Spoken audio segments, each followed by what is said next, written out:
Okay, so my name is John Franklin. I am the maintainer of Silkscreen. It is a fork of Drupal. And yes, that is the B word up there on that first slide. If you guys are aware of what Backdrop is, how many, actually, just by show of hands, how many know what Backdrop is? No one. Okay. So in the next 15 minutes, we'll go over what Backdrop is, as well as other things. We're going to go over what Silkscreen is, a quick Encryption 101. We're going to talk about why we want to assign modules in the first place. Go through some of the CodeSign API that we're putting together for Backdrop. Look at the way that we're integrating it with the project module, and then what's going to be going on in the future, and then we'll be able to take a few questions. So first off, what is Backdrop? Backdrop forked off of Drupal 7 during the Drupal 8 development. There are a couple of the people that were actually working in core Drupal that decided that, what Drupal is becoming with Drupal 8 is a big rewrite. It's going to be really complicated. We'd like to have something that's a little on the simpler side. This would be Jen and Nate Lambton who are putting this together. We want something that's a little bit simpler for the smaller sites, the more mom and pop shops, the nonprofits that have a very limited budget, things that enthusiasts can kind of get into more easily, because Drupal 8 is really powerful. There's quite a learning curve in order to actually be able to use it and develop for it well. So they included some things that were in the kind of judiciously picked a point in the Git commits of Drupal 8 to branch off of. And so they wanted to include all the content, configuration management, integration stuff, all the CMI stuff. They did not want to do Symfony or Twig, which was kind of ironic because Jen was actually the lead for the Twig integration into Drupal 8. Because it was a much smaller team, they wanted to keep, and they also just wanted to keep it a lot simpler to support. They stripped out the support for other databases besides MySQL, so no more Postgres, no more SQLite. They decided they would only be storing config in JSON files, and that was because when you are a new developer, when you're learning about this stuff, seeing something change in a file is really easy to see. Going in, and JSON's a really easy format to kind of figure out once you open the file, it's pretty obvious how it's built. So seeing the changes there, it's very easy to understand what's going on. And if you need to make a change behind the scenes, it's easy to fix as well. They may be moving away from that just because the needs of the actual sites is more, we need to have the configuration more tightly bundled with the database. But there's a couple bugs in the issue tracker that's going over that now. They added some new features, layouts and the installer. Layouts is, if you think of the Drupal 7 themes, they kind of merge together how a page looked in terms of the structure. One column with a small sidebar, or 3 blocks, then 5 blocks, then 3 blocks for a home page, that kind of stuff. And also all the colors and header graphics and things like that. Well, they kind of said, okay, layouts should kind of be extracted from the theme and make that something separate. So the themes are now more focused on colors and style guides and things like that, and less on how is the page itself structured. And then they also added the installer module, which lets you say, I want these modules to be installed. Go download them, write them into the modules directory, and let me enable them right here. So I don't even have to use FTP to upload it, it's just automatically done. They kept a Drupal 7 compatibility layer so that most Drupal 7 modules could be ported over very quickly. This was kind of a challenge with the CMI changes. They basically had to keep the variable get and variable set as a legacy thing that still writes to the database. And as long as everything else is being ported the same way, it still works, or as long as it's just being used by that module, it's fine. In most cases, it's enough to get the module up and running so you can see that it works, and then take a little bit of time to fully port it over to CMI. As I mentioned, they were targeting smaller businesses, nonprofits, community groups that had very limited budgets and enthusiastic people, but maybe not, a superstar developer that they could just grab. So something that's nice and easy to use. And I think they were kind of inspired by the ease of how WordPress was, everyone's grabbing it because it's trivial to set up and run. I kind of forked off of Backdrop around 1.8 because I was looking to put some the configuration management into the database, and they're like, well, it's a good patch. It's not the direction we want to go, and so if I'm going to be maintaining a separate set of patches, well, I might as well just maintain a proper Git repository, and if I do that, then it needs a name. If I have a name, then I've got a project, and all of a sudden I've got a proper fork. So one of the things that I included in the fork of Backdrop is a concept of driver modules, where Postgres is now something that you can drop into a directory. It's a special directory called drivers, where because it's a module that has to be enabled before you can even look at the database, before you can even tell if the module is supposed to be enabled, anything in the drivers directory is automatically enabled. Configuration storage also lives in there, so I've got modules now for doing in-database config management, also in memory, and even in session. So your PHP session is actually storing some configuration, which for demo sites where you want to give people the ability to change however you like it, they can do that, but they're the only ones that can see it because it's locked to their session. As much as I can, I contribute to the upstream. I'm doing this in the style of, if you guys remember PressFlow from the Drupal 6 days. Anyone remember that? No? Okay. PressFlow was a fork of Drupal 6 that followed and tracked all the changes that were happening in Drupal 7, but they had a bunch of other changes in there, mostly in the realm of caching and performance, because they needed that, but they didn't want to lose compatibility with Drupal 6. So anytime there was a new Drupal 6 release, they grabbed the patch between the previous version and now, applied it, and released their own version. So I'm doing the same thing here, where versions of Silkscreen come out maybe a week after they release theirs, after Backdrop releases it, with all the changes in there, plus all the patches that I've been putting in since I forked. And it makes sense for me then to contribute back upstream, because anything I give them is just going to flow right back into me anyway. And doing so reduces the drift between the two projects, which makes it easier to keep the two things in sync. And I'm kind of targeting sites that need a little bit more. Drupal 7 was really great at creating both simple sites, just your basic blog, but then people put a lot of effort into it to make some really complex, impressive sites as well. And I wanted to make sure that that was still possible to do. So I'm looking at, it's not quite the really simple ease of use that Backdrop is looking for, but it's also not the enterprise grade that Drupal 8 is. There's a nice middle range, and that's the space I'm trying to fit into. So now, before we get into actually signing of modules, I want to go through a quick Encryption 101. Just the very basics of how encryption works with as little math as possible.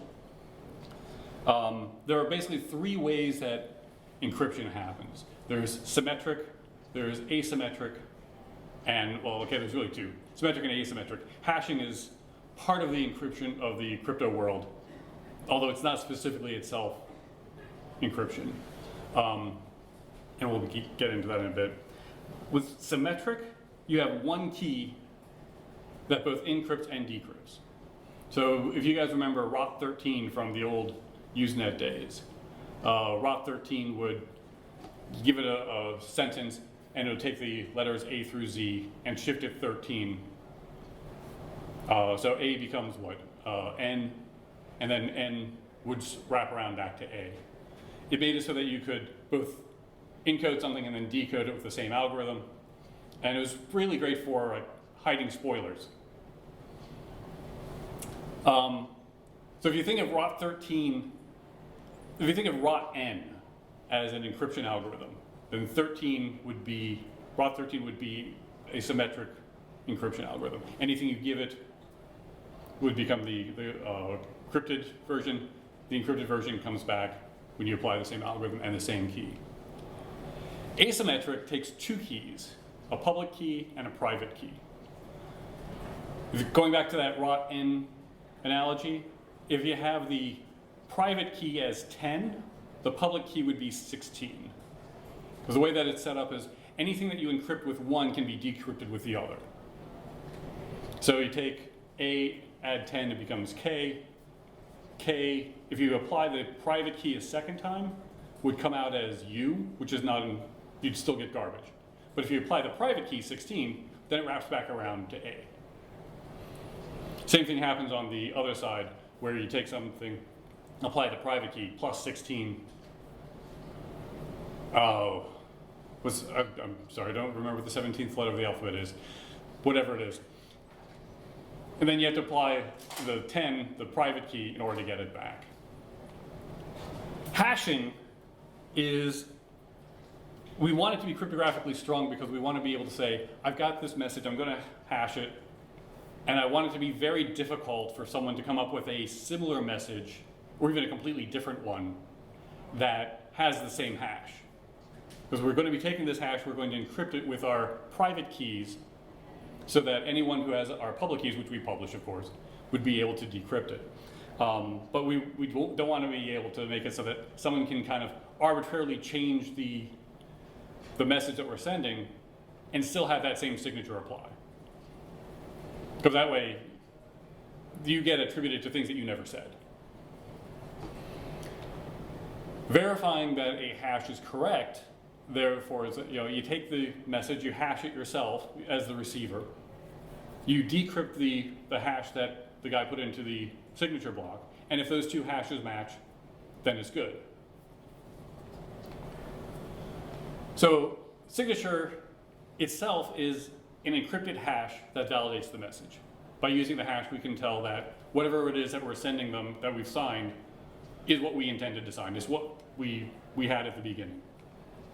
Signatures are tied to a key pair because you're using a public-private key pair.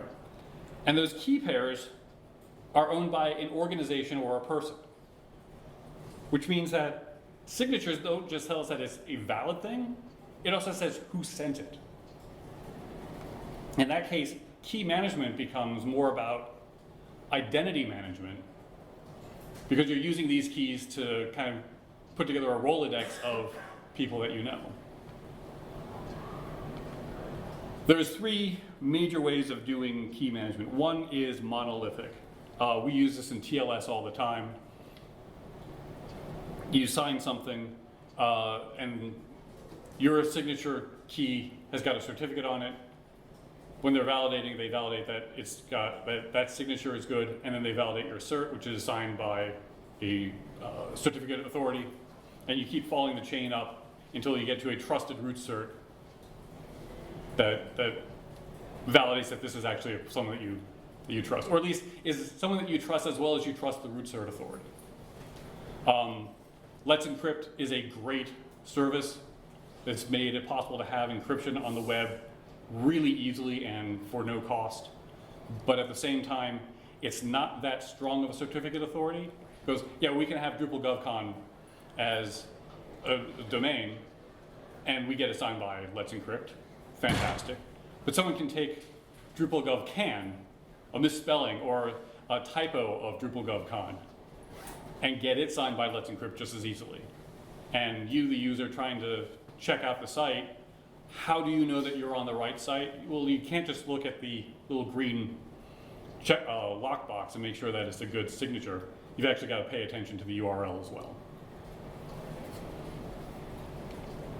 There's Web of Trust, which is used a lot by PGP. I trust, say, Rich trusts Nate. Do I trust Nate?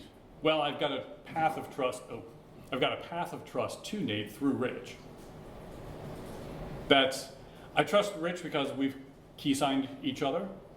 I trust Nate a little less because he's one-off. If there's someone that Nate is signed, then I'll trust that person maybe a little less than Nate. Now, you can reinforce it too. If I'm working for a company and 30 people in that company, I'm cross-signed with them, and all 30 of them are signing someone else's key, that's a lot of paths of trust to that other person. That's going to have a higher weight of trust than just one. The third way is called TOFU, trust on first use, and we use this with SSH keys for hosts all the time, where you SSH into something, and the first time you connect, say, hey, there's this new SSH key for this site. I don't know about the site yet. Do we want to trust it? Yes.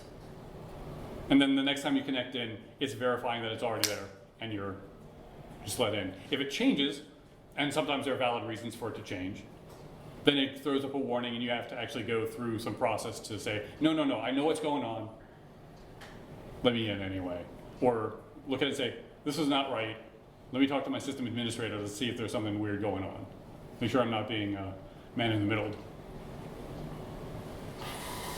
So now that we've got a basis of just how encryption works in general and how signatures work, why do we want to sign modules?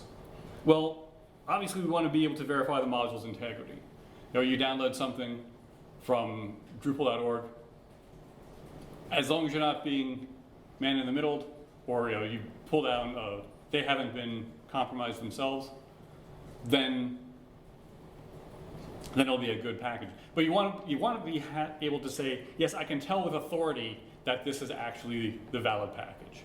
MD5 sums and SHA-1 sums, just basic hashing, is good for making sure that the transit didn't screw it up. The internet didn't flip a bit somewhere. But it really doesn't tell you, anyone can do that MD5 summing, anyone can do that SHA-1 summing.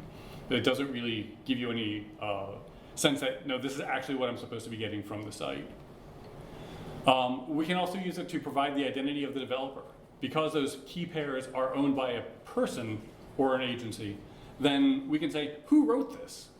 Do we trust them? And this is where human judgment and trust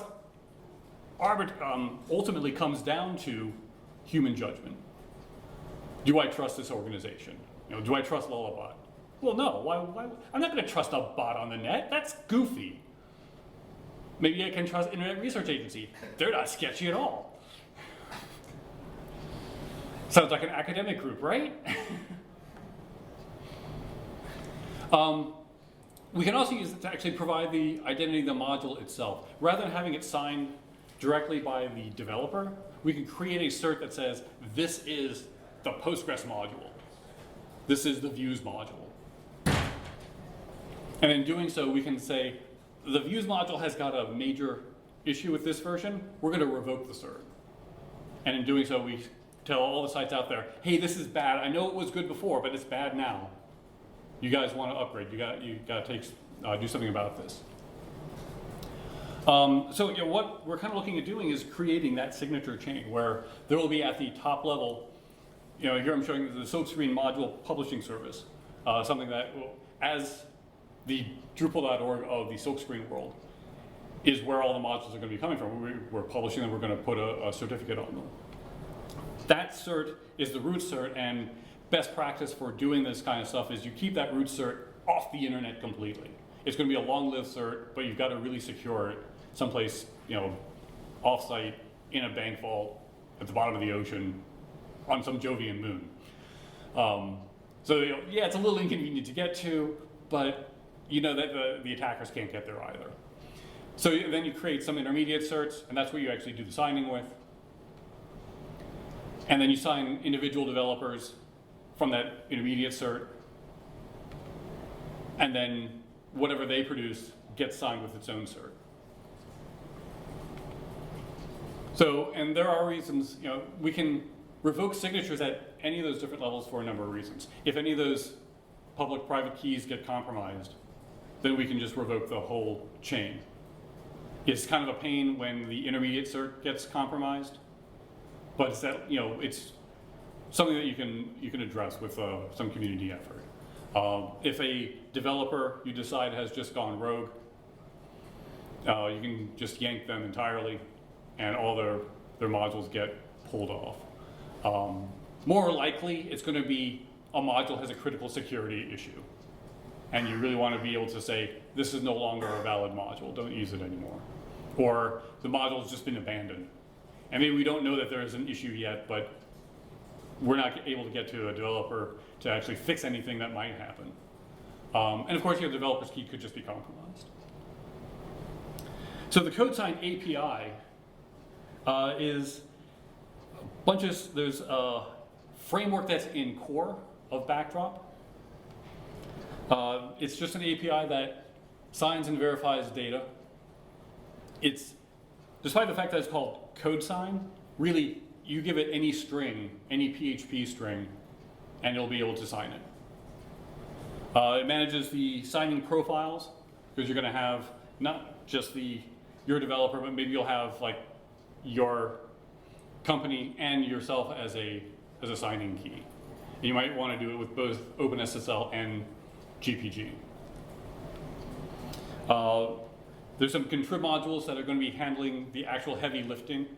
There's no actual encryption code in the CodeSign API that's in core. It's really just an API that grabs specific contrib modules in order to do the actual signing. And this makes it a lot easier for us when we're doing the core work.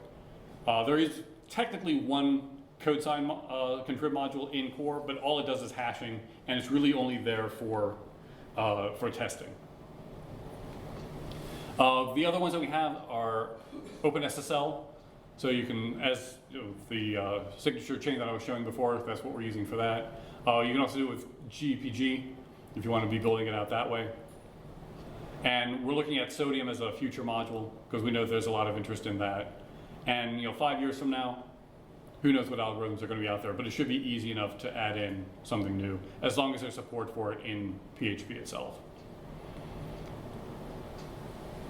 The CodeSign API adds a, let's see, which one is this? This is the configuration of it itself. Creates a CodeSign menu item under the configuration system block, where all of the other contrib modules can hang a tab. The contrib modules in this tab will generally be showing the signing profiles that they have. So in this one here, where it's the hash signing, we've got two different profiles. One that is for using SHA-256 and one that's for using SHA-512. There's a reports page that just kind of pulls, hey, each of you contrib modules, what keys do you have? And what's configured in there, and that's as much for just administrators to go in and say, yeah, okay, we've got the right keys here to do the signing that we need to do. The actual API itself is primarily two functions to get the signature backends, to get a list of all the contrib modules that are active for it, and to get a list of all the profiles across all the modules. And then each one of them has 5 functions that it has to implement. Sign, verify, get signer status, get keyring public and private. The sign and verify are pretty straightforward. The signer is the signing engine, whether you're using OpenSSL or GPG or whatever. The profile is specific to that signing engine, and it's generally going to be tied to a specific key or a key pair. The data is the module just read from, we're going to be doing it initially with tarballs because we're using this for the installer module first. So you download it, before you even unpack it, you check the signature on the tarball or the zip file, and you unpack it or not based on that being valid. There's an options array at the end that is currently not used, but I figure that some encryption algorithm somewhere, sometime, is going to have extra things that they need to throw in that are not going to be something they can put into the profile itself.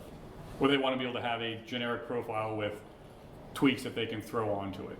So it's in there as part of the API, but it's not actually used. In the API, it's kind of passed through. And then verify, you note that it doesn't actually include the profile in there.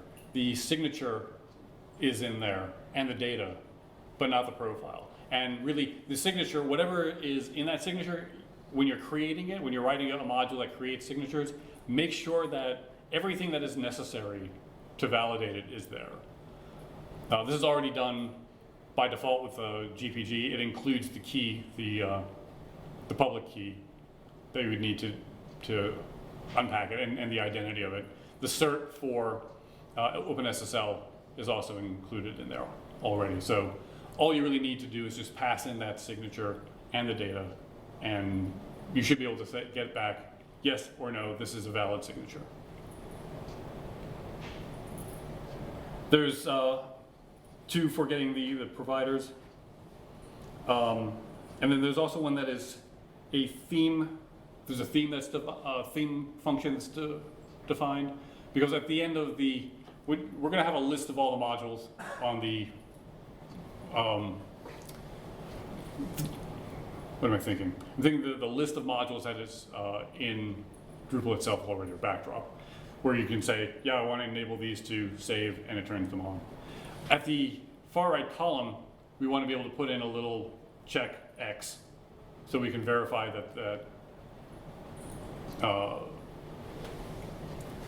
module is valid, that the signature validates. But we don't know exactly how that should be defined for any particular signing service, any particular encryption algorithm. So we'll leave it as something that the modules can override through a theme function.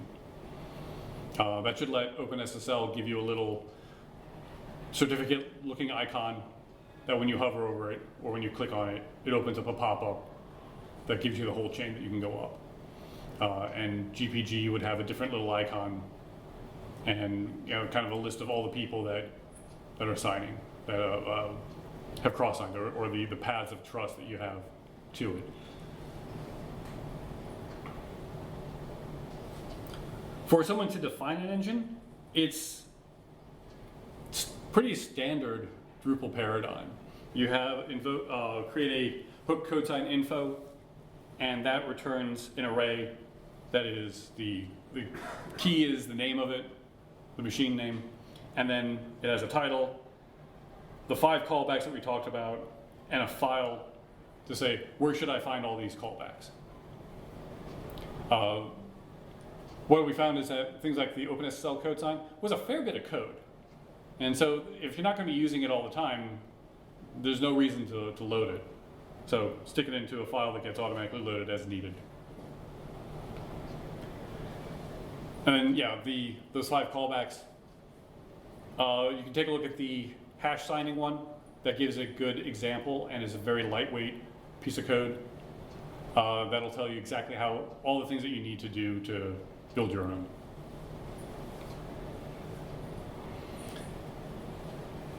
So the next thing that we need to be able to do is in the project module. Project is the module that is used by both Drupal.org and Backdrop on Drupal.org itself and BackdropCMS.org to say, this is the list of modules that we have. You go to Drupal.org/project/whatever. The project module is what creates that page, all those project pages. And it's also what lets you download the modules from Drupal.org or BackdropCMS.org. So what we want to be able to do is say, here's the thing, we're about to publish a new one, we're creating a new node for it, for the release. When we create that, grab the tarball, sign it, and include that signature in the XML that is generated for everyone else, for the update functions to pull and say, hey, you've got a new module.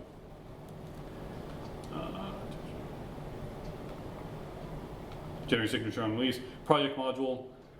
The project module, when you're creating a new release, calls the new release hooks. One of those hooks is implemented by CodeSign.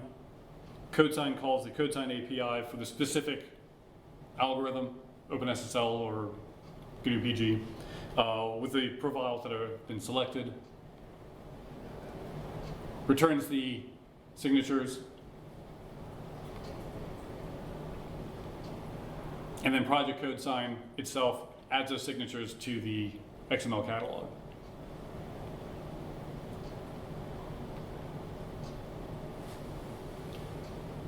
So yeah, for a project, there's project code sign adds its own tab, and it just says, these are all the keys that I know about for signing.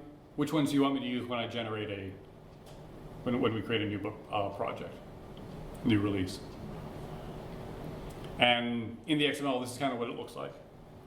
It'll include, there's a signatures block of XML, which has one or more signature blocks, singular, plural. I really don't like that particular thing. It's too easy to miss the S, but I haven't come up with a better way of distinguishing it.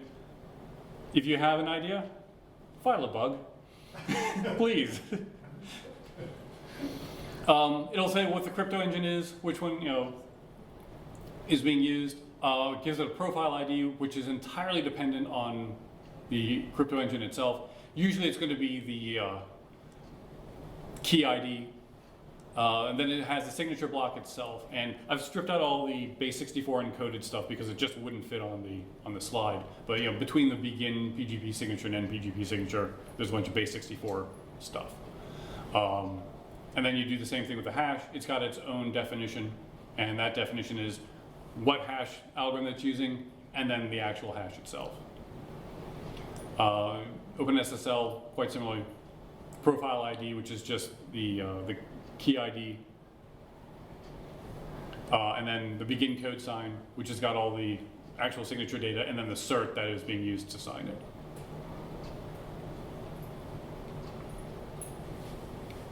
When you're installing then, you'll be able to go in here, add something from the catalog that they have under install new modules, and then when you hit install, it'll download everything, validate them, and return an error if anything doesn't validate. So what's up next? We'll certainly want to have some more signing engines. Sodium there's been interest expressed in that one. Code signing of core downloads. They're looking to be able to do automatic updates of core itself in a future version of Backdrop. And we want to be able to sign those as well as anything else. Module code signatures, where the actual, right now the signatures that we're working on are on the tarballs and on the zip files that you would download, not on the actual code that's unpacked. We want to be able to actually sign the code that's unpacked so that you can't throw in an extra file or change something after it's been deployed. Most of the hacks that we have on sites are, of course, not on the tarballs coming down, but on the site itself. So being able to detect that, hey, there's this extra file there that wasn't there before, or hey, there's the .admin.inc is no longer what was in there, what was in the original tarball. Sometimes it's just bad disk, corrupted a file. Sometimes it's a lot worse than that. Question, of course, comes with how do you handle patches? I have not worked on a site yet where I haven't gone, I've got this module, the module works great. No, there's a bug in it. And then I go onto Drupal.org and I find that, yeah, there's a bug in it, they know about it, someone's already posted a patch for it. And all I really need to do is grab that patch and apply it, and life is good. Except it would then break the code signature. So what I kind of envision happening is individual agencies, individual developers will be getting their own and be able to say, yes, this is a Backdrop plus X that we are assigning ourselves. Once you've done that, then you can also say, oh, and we've also created these custom modules for this site, because how many of you have worked on a site without any custom modules? Yeah, that's what I thought. You want to be able to assign those as well. So if you have your own, if your agency has got their own signing key, and it's trusted by the Silkscreen or the Backdrop publishing service itself, if it chains up, then you can take all your custom code and sign it. And when the customer's looking at it, the site, they can see all green check marks all the way down. And if they inspect more closely, they'll see, yeah, this is one that is actually supported by you guys rather than by the community itself. So it actually works out quite nicely, because it both says they're not entirely responsible for our views plus patches. We put this out, it's, we have to take some responsibility for it, and we've signed it. And of course, and we also want to be able to support revoking signatures so that we can say, as I mentioned before, bad security, vulnerability has been released, don't use this anymore. And yeah, eventually, once we've got that working on contrib modules, do the same thing for core. That's easy enough for the core modules, but then there's this includes directory that has all this extra stuff. So we've got to put a little extra logic in there to check that as well. When will it be released? It is not currently in there. There is a GitHub issue, number 1992 on the Backdrop issue queue. We are kind of targeting getting it out in the next release, which is September 15th.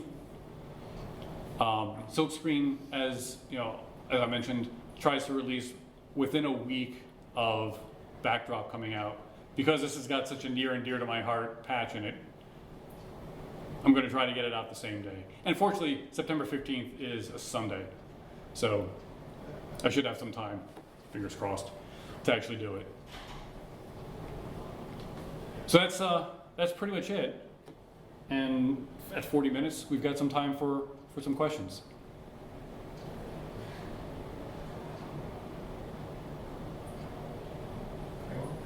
Anyone? Is this something you guys would be interested in pursuing? I mean, I know for my work, we've been using just like Drupal 8. We're trying to migrate our sites to Drupal 8, Mm-hmm. like a default, because it's all it's mostly like NIH sites that we're working for, so they have, I guess their needs have seemed to like align with that. I hadn't quite realized when I came here that this was talking about, that these were like independent CMSs that you were discussing here. But like in the process of, one of the things I would remember from like the beginning of your slides, you said you don't use Symfony, you don't use Twig. Yep. In these, correct? So if you were going to develop custom like code of any kind, like a custom module, I'm assuming that would look closer to like a Drupal 7 module. Is that usually kind of like from the back end side of things, kind of? Very much like a Drupal 7 module. Cool. Yeah. Okay. Yeah, Backdrop and by extension Silkscreen are more what Drupal 8 could have been if they didn't go with that complete rewrite. Right. If they had done more of like a 6 to 7 upgrade. I gotcha. Yeah. Because there's a bunch of new features, but it's not an 80% plus rewrite. Yeah. It was a little. So this is more like Drupal 7 routing structure they use? I'm sorry, Drupal 7? Routing structure. I mean the structures you use? Yeah, it's Yeah. everything that is in there. If you are familiar with Drupal 7, then you will pick up Backdrop and Silkscreen just like that. I mean, it's the learning curve is about the same as when you had to move from 6 to 7.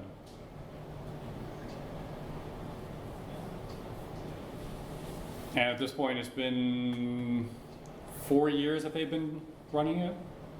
How old is Drupal 8? It's about that same amount of time. And they haven't gotten all of the Drupal 7 modules ported over, but there's a pretty rich library of them at this point. Gotcha. And it sounds like, from what you were saying, it sounds like the process of porting from Drupal 7 to Backdrop or Silkscreen is not too terrible. Yeah. Cool. Yeah.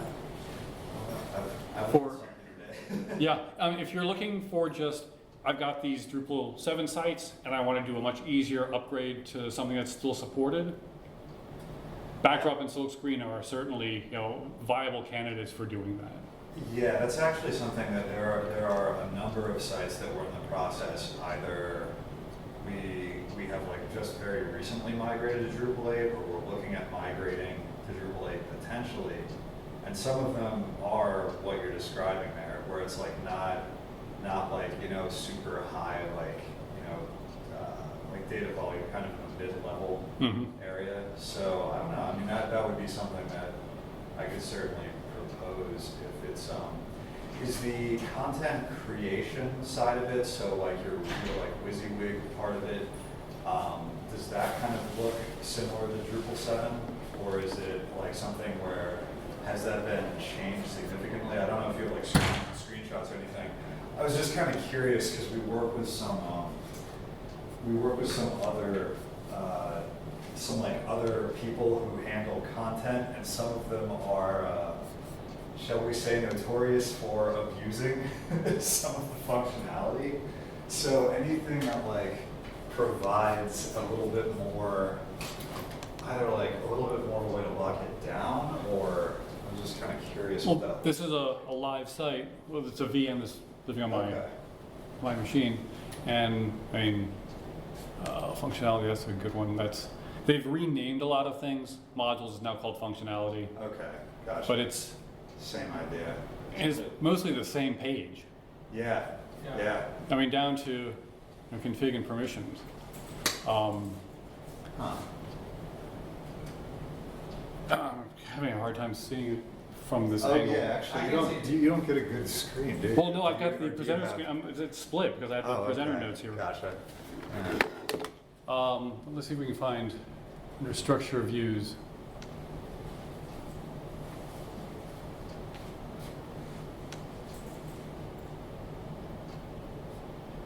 I mean, Yeah, I mean, it's definitely very like, feels very Drupal 7 for sure. yeah. Um, They rearranged the status report gotcha. to put all the things that are just info up at the top, and then the checkboxes down below alphabetically. Hmm. So I mean, it takes a little bit of getting used to, but it's not a radical change. Yeah, it seems like you'll be, you'll hunt around a little bit in some menus and probably find what you're looking for relatively quickly. Yeah. Would be what I'm saying here. Layouts is probably the thing that's going to be the biggest change. Oh yeah. Because you can say layouts, say, I want to get a new layout, and Oh, that's nice. so say, Yeah. and here's a good one for our homepage because it's got a banner at the top, it's got 3 with a big call to action block in the middle, Yep. and then some other things. Plenty of content areas to choose from there. Right, Yeah. and they're all the ones that we used over and over and just kept reinventing. Right. Yeah. So exactly. why have that in the themes? Yank it out and make it its own thing. Just make it right, because I mean, like looking at that, that is a lot of options. I'm assuming you can define your own custom templates if you were so inclined, but like realistically, looking at what you have there, what I need to, seems pretty unlikely. So that would be nice. That would be Yeah. pretty handy. Yeah, and yes, you can create new layouts. It's effectively like a theme module. Sure. Yeah, that makes sense. And then themes are just as easy. I mean, I don't think they've changed this at all. Yeah, this is. But it's still using 7. Yeah, there you go. 7 and Bartek. Oh, okay. Users, they've changed the names of things, but that's. And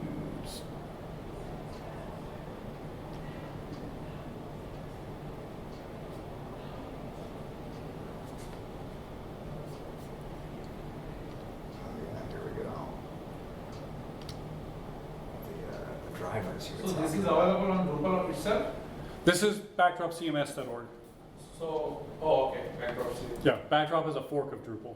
Yep. Yeah. But yeah, I mean, Well, that's very handy right there. All your database drivers. So yeah, we use Postgres actually for a lot of the because that would be a deal breaker for a lot of the stuff we do. Postgres is, I think, I want to say it's our default actually. Where Mhm. I'm at. We do pretty much everything through Postgres because we use some pretty gnarly data sets once you get into, Yeah. like National Cancer Institute data when you're aggregating like nationwide, all kinds of fun stuff. So so you wouldn't be able to use Backdrop specifically. You'd have to use Silkscreen instead. yeah, exactly. But it's Yeah. Backdrop with drivers. So, Right, that's kind of what it was seeming like that was maybe the biggest difference, or one of the biggest yeah, differences it's basically, there? Gotcha. So, So- just that ability to pull in and use your alternative databases, because that would be nice. caching modules are something I'm going to be adding in very soon. That's great. So you can use Okay. Redis or memcached, and hopefully I'll be able to make it so that you don't have to actually go into settings.php and configure it. You can do it right there through the web UI. Oh, that would be really nice. Yeah, because I'd be all about that.